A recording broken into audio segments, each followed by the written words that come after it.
Assalamualaikum warahmatullahi wabarakatuh.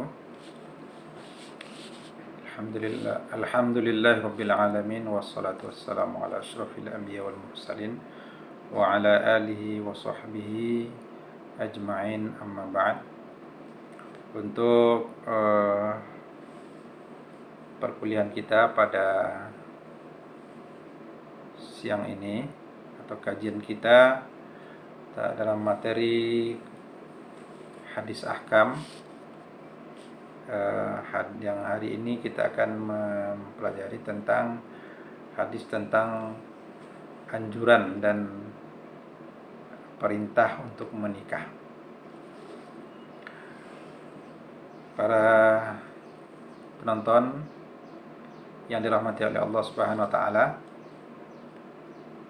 hadis Rasulullah SAW yang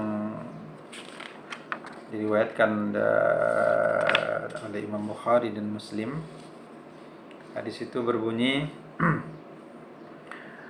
Hadis Abdullah bin Mas'ud an Alqamah qala kuntu ma'a Abdullah falaqiyahu Utsman bimina faqala ya Aba Abdurrahman inna li ilaika hajah fakhalaya faqala Utsman hal laka ya Aba Abdurrahman fi an nuzawwijaka bikran tuzakkiruka ma kunta ta'hadu falamma ra'a Abdullah an laysa lahu hajatan ila hadha ashara ilayya faqala ya Alqamah fantahaitu ilaihi wa huwa yaqulu ama la in qulta dhalika laqad qala lana an-nabiy sallallahu alaihi wasallam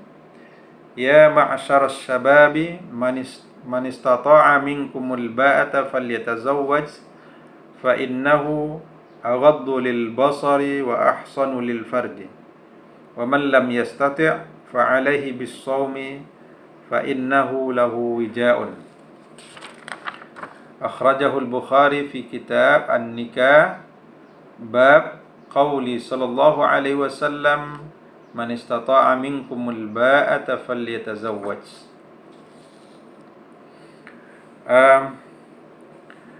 Hadis diriwayatkan dari Abdullah ibn Mas'ud dari Alqamah. Dia berkata, adalah saya dulu bersama Abdullah. Kata Alqamah mengatakan, saya dulu bersama Abdullah, maka ketika itu dia ditemui oleh Utsman di Mina, di mana Utsman mengatakan,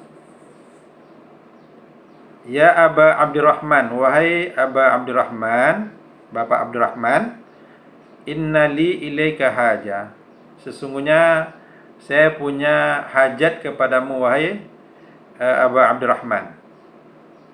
Fakhalaya, maka mereka berdua pun mencari tempat yang agak sepi untuk berbicara berdua.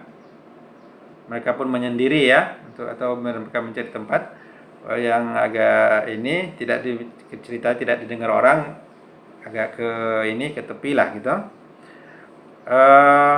Faqala Utsman, maka berkata Utsman kepada Aba Abdurrahman, ya,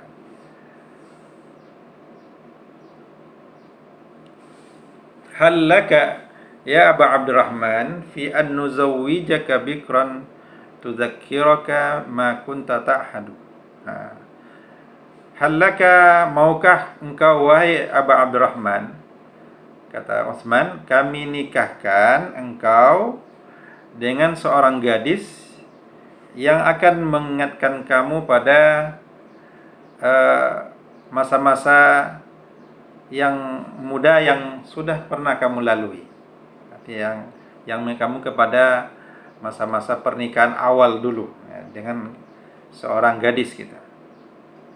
Jadi tudzakiruka, yang akan mengingatkan apa yang adalah kamu dulu rasakan atau kamu lalui.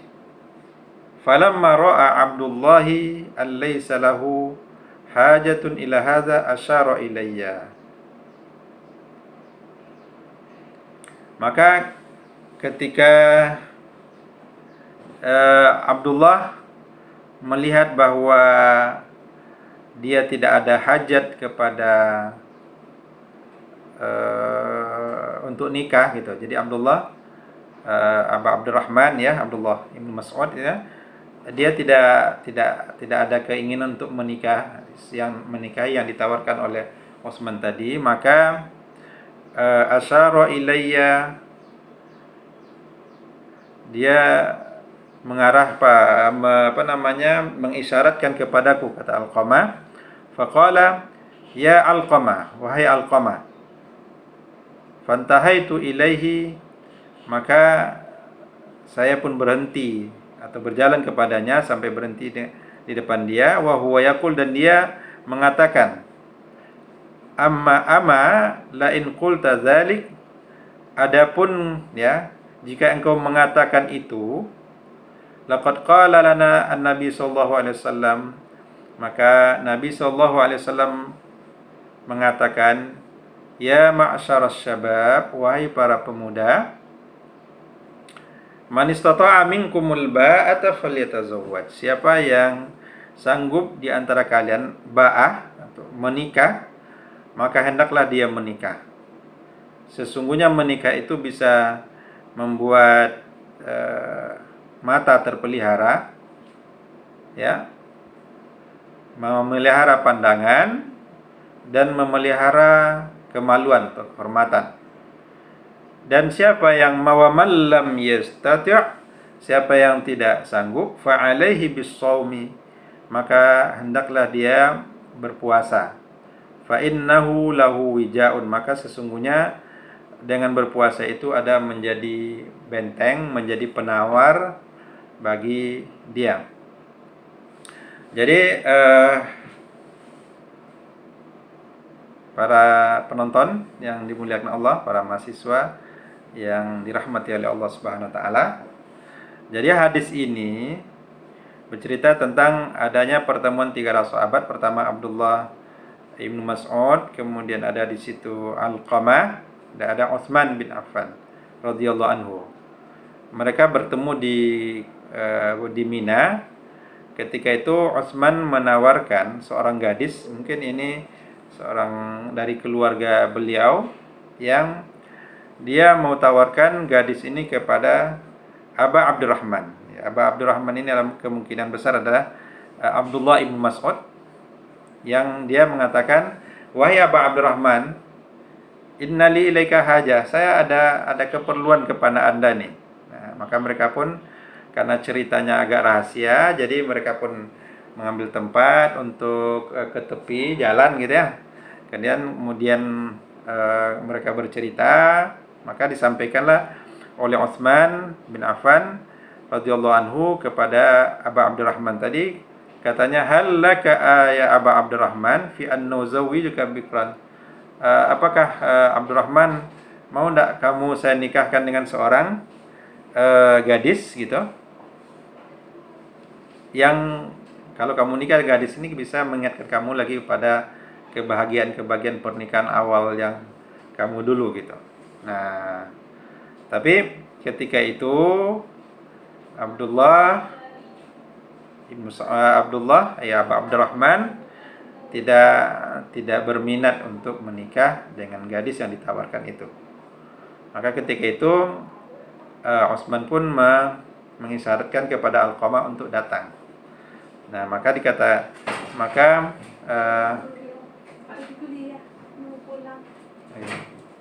apa Bu? Ya, sama-sama Bu ya. Sama-sama. Oke, ya, silakan. Selamat puasa ya. Ya. Ya. Ketika itu Utsman mengatakan kepada Alqamah gitu, saya mengisyaratkan supaya datang kepada dia pun datang. Kemudian dia mengatakan, ama la in qulta dzalik, adapun kalau kamu mengatakan seperti yang dikatakan oleh Abdurrahman tadi, kata Utsman, laqad qala lan Nabi sallallahu alaihi wasallam, dia menyampaikan, ingat Rasulullah SAW mengatakan, ya ma'syaras syababi man istata'a minkumul ba'ata falyatazawwaj. Wahai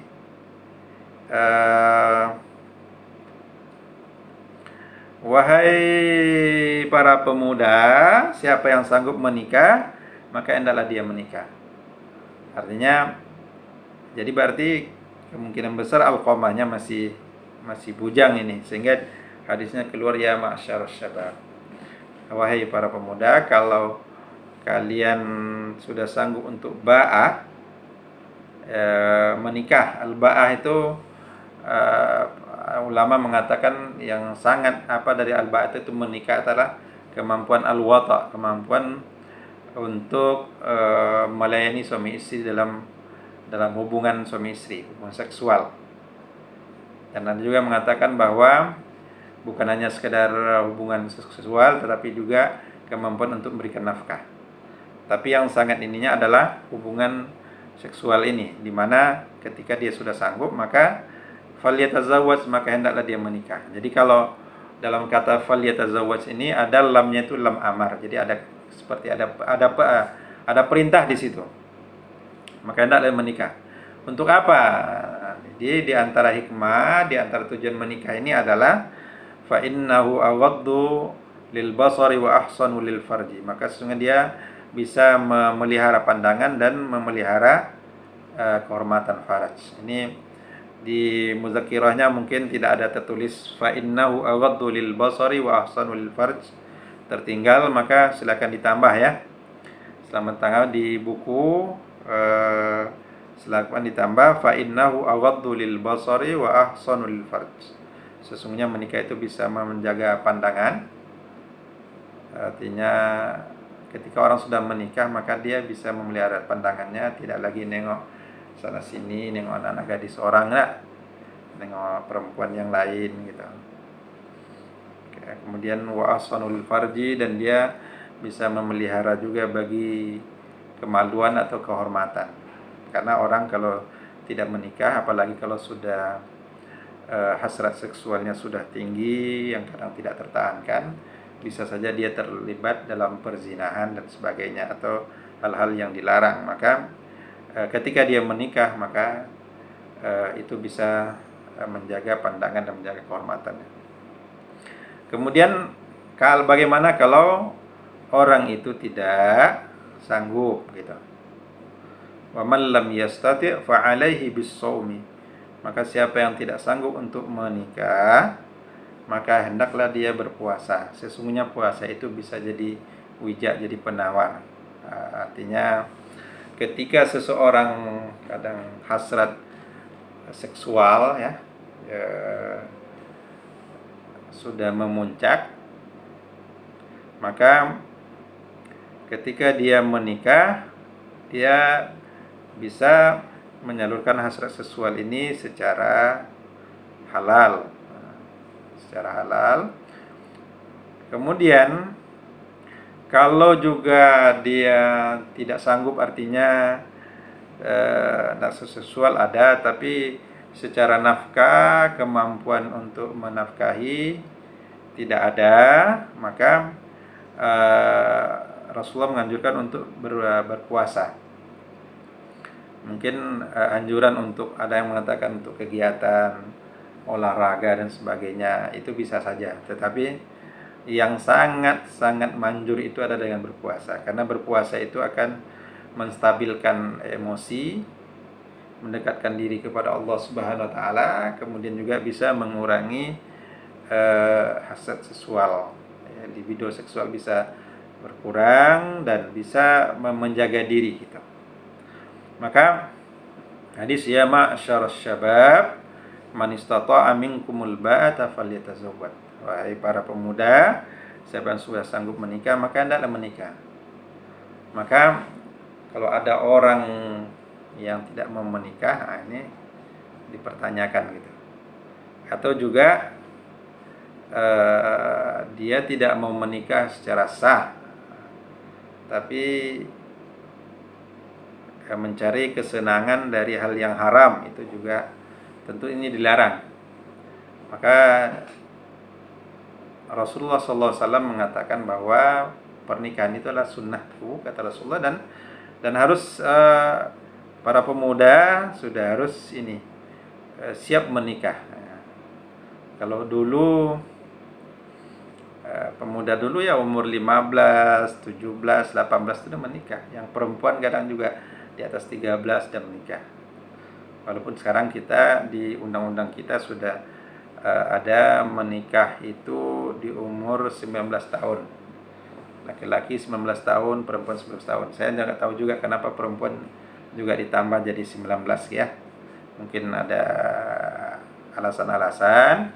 Tetapi bagi yang memang mereka sudah mau menikah dan tidak bisa terhalang lagi, umpamanya harus menikah dan umur belum sampai 19 tahun, maka juga ada dalam undang-undang kita yang membolehkan, ada namanya dispensasi nikah. Mengurus izin untuk dispensasi bisa menikah di bawah umur yang 19 tahun tadi. Nah, tentunya bagi yang ini, bagi saya kadang menganjurkan kepada mahasiswa, apalagi yang mahasiswi, kalau sudah ada yang datang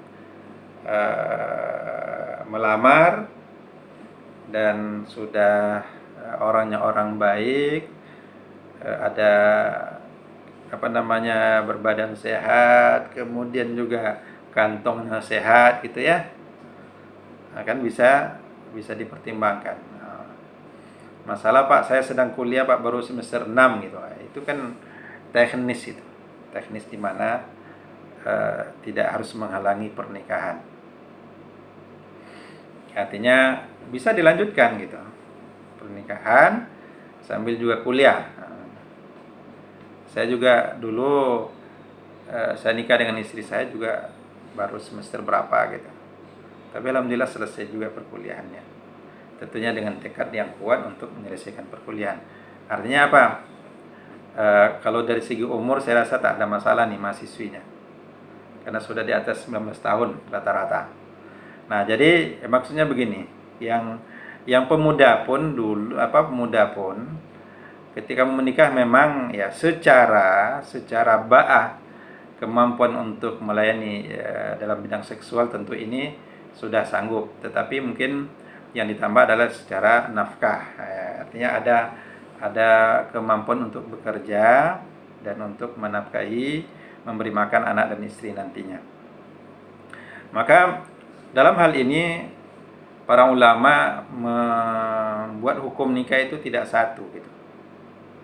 Jadi ada ulama yang membagi hukum nikah itu bisa jadi 5, seperti mana hukum taklifi itu. Ada yang wajib ya.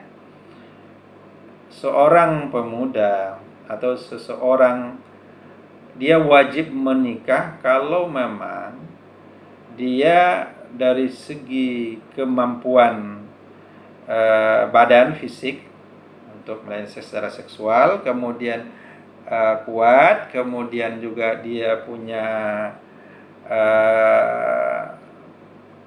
sanggup untuk menafkahi keluarga, kemudian hasrat seksualnya sudah meningkat, ya sudah memuncak, artinya harus dia salurkan hasrat seksualnya. Kalau tidak dia salurkan, mungkin dia akan mengejar anak gadis orang di jalan, ya, atau mungkin akan membuat dia akhirnya bisa berzina. Atau mungkin ya sudah yang kadang, mohon maaf ya, yang kalau ada kalian yang berpacaran gitu ya, walaupun ini dilarang, tapi kalau mungkin nyata nggak ada pacaran, kemudian salah satu pasangan sudah meminta untuk hubungan badan, ataupun tidak hubungan badan baru, mungkin mukaddimahnya, maka ini udah wajib ini. Jadi kalau ada laki-laki sudah minta ini ya, sentuhan-sentuhan badan dengan perempuan, Maka sang gadis ya harus cepat paham ini. Sampaikan kepada dia, silahkan datang ke orang tua saya, lamar saya, bawa ke Pak Kua.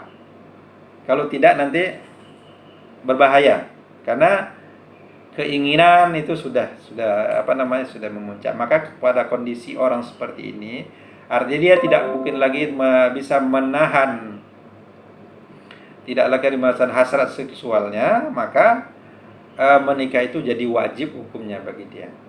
Ya, jadi wajib. Kenapa? Karena memelihara pandangan, memelihara kehormatan itu diwajibkan. Jadi dia sudah sanggup. Kalau mungkin kerja sudah ada ya, kemudian juga badan sehat, kemudian juga tadi hasrat secara seksual sudah tidak tertahankan lagi, maka hukum menikah bagi dia adalah wajib pada waktu itu. Jangan ditunda-tunda lagi. Ya, jangan ditunda-tunda. Karena kalau dia tunda nanti akan menyebabkan dia akan melakukan sesuatu yang dilarang oleh Allah Subhanahu wa taala. Bisa perzinahan, bisa hal-hal yang lain yang tidak baik gitu. Itu yang hukum pertama. Hukum kedua, dalam pernikahan bisa jadi mustahab atau sunat. Nah, yang sunat umpamanya dia sudah secara fisik sudah oke, secara pencaharian, keuangan juga sudah bisa memberikan nafkah, tapi mungkin karena sedang kuliah dan dia juga masih bisa menahan diri. Dia masih bisa menahan diri, artinya ada keinginan tapi tak sampai buat sakit kepala gitu. Ya, tidak sampai kepala. Atau tidak sampai dia ada masih emosi masih stabil. Artinya kalaupun tidak menikah tidak apa-apa. Artinya masih menunggu waktu setahun dua masih sanggup gitu. Maka pada kondisi itu dia mustahab pun dia anjurkan atau sunat bagi dia. Kenapa? Karena dia sudah punya kemampuan. Nah, karena sudah punya kemampuan secara finansial, kemampuan secara tadi fisik tadi, maka dia dianjurkan untuk menikah. Tapi dia masih sangat sanggup menahan diri dan tidak tergoda untuk kejahatan-kejahatan. Itu hukumnya mustahab atau sunat, dianjurkan. Yang ketiga, hukum menikah juga bisa berarti jadi haram. Jadi haram yaitu ketika seorang bujang menikah sementara dia secara fisik tidak memungkinkan untuk memberikan melayani istrinya. Secara seksual tidak bisa melayani istri. Maka orang seperti ini kalau dia menikah juga dia harus menyampaikan kondisi dia. Kalau memang tidak sanggup, tadi ada orang yang namanya impoten gitu ya, impotennya yang permanen gitu, itu tidak boleh dia menikah. Karena kalaupun dia menikah mungkin bisa nikah dengan orang tua dengan sanggup, dengan cara menyampaikan bahwa dia sedang ini, saya tidak sanggup untuk melayani secara seksual. Nah, kemudian juga tidak sanggup memberikan nafkah gitu. Artinya kalau dia menikah mungkin ya bisa tidak makan istrinya dan sebagainya. Tetapi secara nafkah ini biasanya kalau orang mau bekerja, sanggup bekerja, insya Allah itu tidak akan jadi masalah. Tapi secara tadi, tapi kalau ada orang yang tidak sanggup secara karena tidak permanen, itu bisa diobati. Ya, berobat dulu atau meminum obat-obat yang bisa mungkin memberikan kekuatan. Nah, maka pada kondisi dia ya kalau dia tidak sanggup, itu dan akan mencelakakan sang istri, atau begitu juga sang istri rupanya dia tidak bisa melayani suaminya karena mungkin ada penyakit badan dan sebagainya yang dia punya. Maka artinya dia tidak akan bisa melayani suami secara seksual, maka dia juga haram dia kalau dia menerima pernikahan atau menikah. Nah, tujuan pernikahan tidak akan tercapai. Dan juga bisa haram menikah kalau dia berniat untuk menikah ingin menyakiti istri. Ada orang yang menikah karena dendam banyak. Dendam dengan orang tuanya, anaknya yang mau disakiti, itu lebih berbahaya ini. Ini maka hukum dia nikah dengan waktu itu adalah haram bagi dia. Kemudian hukum menikah bisa juga jadi makruh. Nah, makruh ini ada orang yang secara kesanggupan dia tidak begitu sanggup. Nah, tidak begitu sanggup tetapi masih bisa. Nah, maka bisa makruh bagi dia untuk menikah. Atau mungkin dia juga masih bisa kalau sempat dia menikah, maka dia tidak bisa lagi mungkin menjalankan ibadah, tidak bisa lagi untuk melanjutkan perkuliahan, sementara dia masih sanggup untuk menahan seksual. Maka ketika itu bisa hukumnya jadi makruh, karena kalau dia dia berhenti menuntut ilmu gitu umpamanya. Tetapi ya sebenarnya kedua ini bisa, kalau bagi saya itu ada kaidah namanya al-jam'u ahabbu ilayya. Mengumpulkan itu lebih bagus sebenarnya. Artinya nikah bisa, kuliah bisa ya. Ya, itu yang keempat. Yang kelima, nikah itu bisa mubah.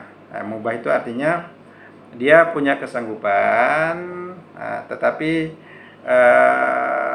dia tidak artinya tidak menikah pun tidak apa-apa, karena secara tidak ada gejolak seksual dan ini, maka ketika itu dia lebih mudah. Artinya mubah itu dia boleh menikah, boleh tidak.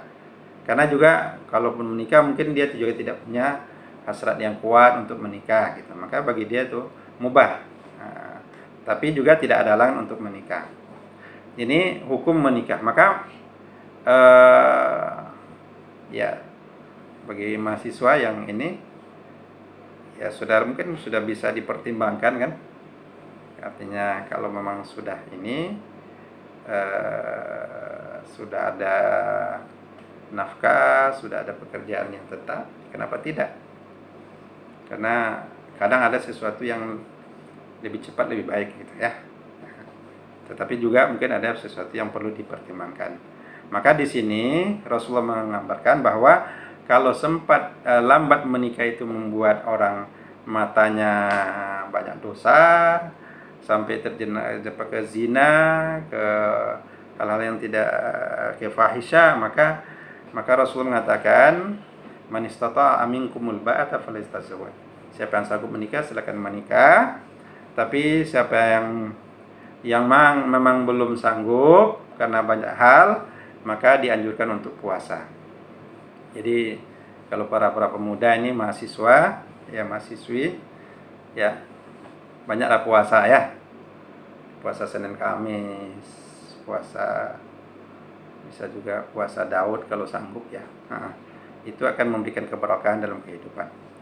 Baik, ini kemudian ada hal pelajaran yang bisa diambil dari hadis ini.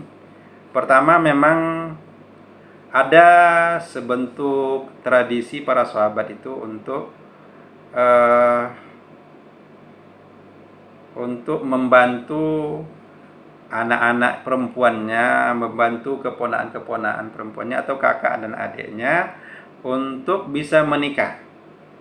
Jadi sebagaimana tadi Utsman menawarkan kepada Abdullah untuk bisa menikahi seorang gadis.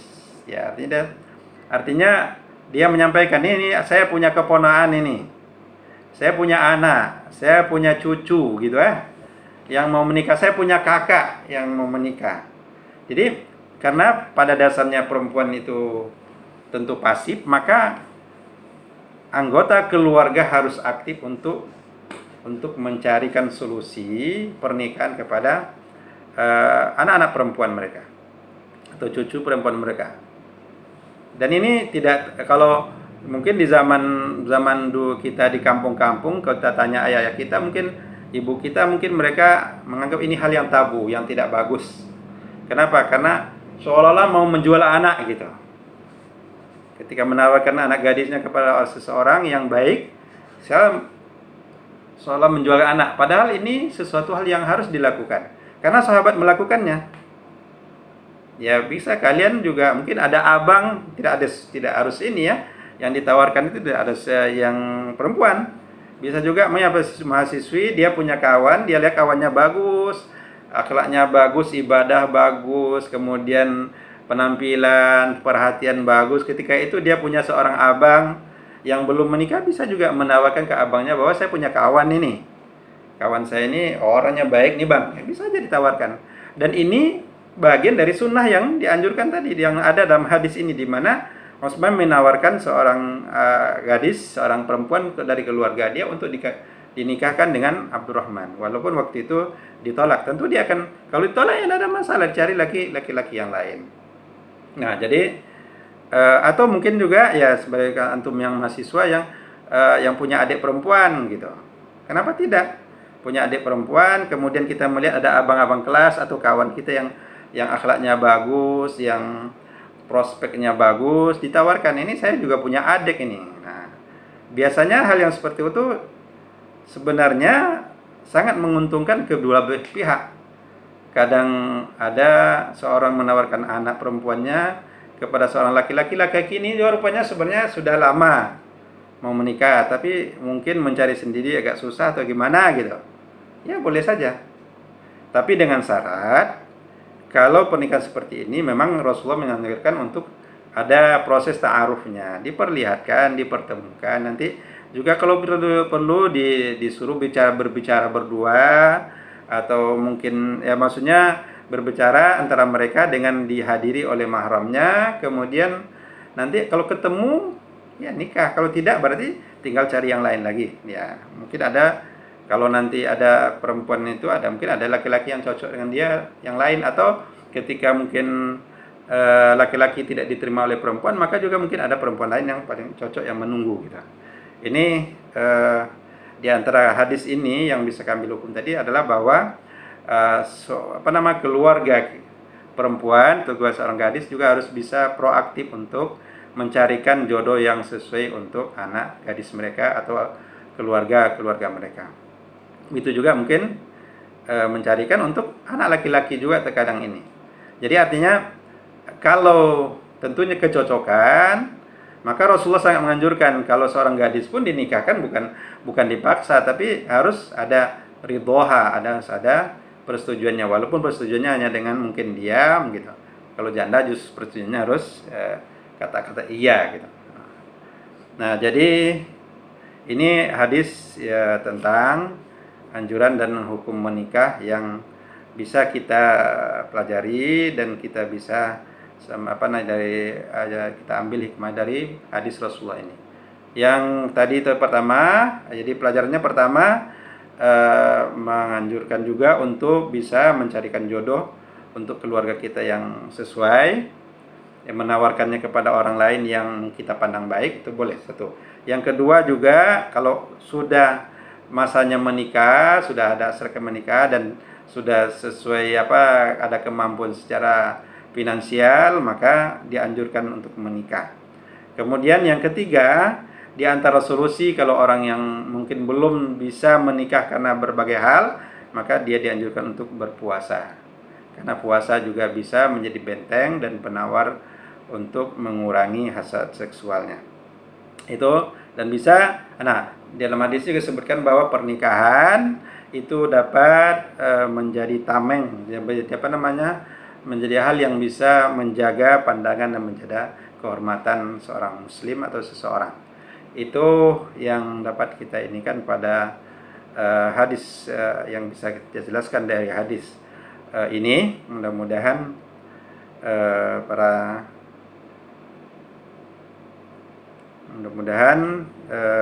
antum semua dapat memahami hadis ini, dapat memahami terjemahannya, memahami isinya insyaallah. Rabbana zidna ilman warzuqna fahman. Assalamualaikum warahmatullahi wabarakatuh.